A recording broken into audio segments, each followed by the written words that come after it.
Danielle, I brought you on the show to talk about 15 Black personal finance podcasts improving financial literacy that you wrote for the Plutus Foundation. Tell the people a little bit about just how that post came together. Yes. So for a time, I was freelance writing for Plutus Foundation and I was covering the podcasting beat. So sharing podcasting tips, podcasting resources, and things that I've learned since I've been podcasting for 4 years. And we came up with the idea of highlighting Black personal finance podcast. There are lots of personal finance podcasts out there, but we don't often see Black hosted shows get highlighted. Or if it is highlighted, it may be an extremely popular personal finance podcast, which means that there's tons of smaller shows or lesser known shows that don't get highlighted. So I took on this challenge to put together a list of personal finance podcasts by Black podcasters, and I'm really proud of this article. It's ranked number one when you type in like Black personal finance podcast. It's ranked number one on Google. So that means that our goal of increasing visibility and discoverability for these shows has been accomplished, which is like so wonderful and so great. I did a bit of two things. There are tons of shows that I was familiar with. So I know the host personally. I've been on their shows. And then there were others that I did not necessarily know quite well, but I still wanted to feature them because hey, like they have a great show, they have a wonderful message, they're consistent, they have wonderful content. So from that, we were able to highlight 15 personal finance podcasts, including your show as well as on the list. So that's how it all came to be. And we had some so breaking. I actually got to whip out my phone to cheat here. So breaking news that I got to figure out what the exact stats are. I turned my volume down. I'm going live here, folks. Jamil Hill dropped a stat, which would have been today, but whenever you see this, it'll still be accurate. The median wealth of Black households in the U.S. is $24,100. The median wealth of white households is $188,200.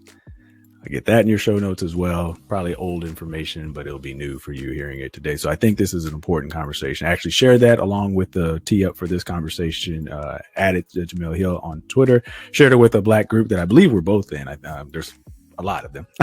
So I cross over with a lot of folks, but I won't. You can ruminate on that. I don't know if you have immediate thoughts. We can come back to that. And then I'll go through some of the 15 that are on the list. I'll get that link in your show notes. But I want to, of course, I name drop here. So I want to shout out for people who have already been on my show or whose show I've been on, or we just kind of crossed in the E streets. Coming to mind is number 2 on the list, Money Talk with Tiff, breaking down complex financial topics. You can tune into Money Talk with Tiff. I'll have a link to all of these shows in your show notes, so you can just scroll down and visit in the Apple Store or wherever you're listening to your favorite podcast. I went on the Investing Flavor with Andre, and he also co-hosts with Kevin Matthews of Building Bread, who has been on my podcast. And we'll talk a little bit about these in more detail. And I have been on the Michelle is Money Hungry podcast.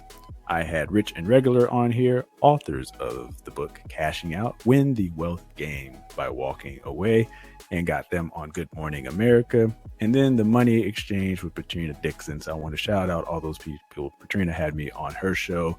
You, in the Black Box, before we got to recording here, you said that you tell me, I'm not sure if you had a personal relationship or you've been on the Money Talk with Tiff show. Can you talk a little bit about that? Yes. So I have been on the Money Talk with Tiff show.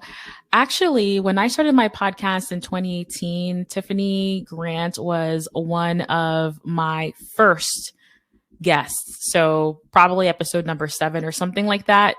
And from that conversation, she says that situation, that conversation from the podcast inspired her to start her own show. So I love that. And we connected through FinCon years ago. So I just love to see how Tiffany has taken her show and has grown it over the last few years.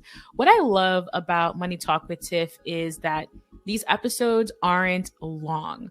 So there are shows that have hour-long episodes, and that's fine. That's great. But if you're looking for content within 25 to 30 minutes, then Money Talk with Tiff would be the show for you. Tiffany talks about saving, investing, giving to charity. She also believes that the way out of poverty is through ideas. So you'll get a lot of different types of just creative sparks for your money journey. So yes, highly recommend listening to Money Talk with Tiff.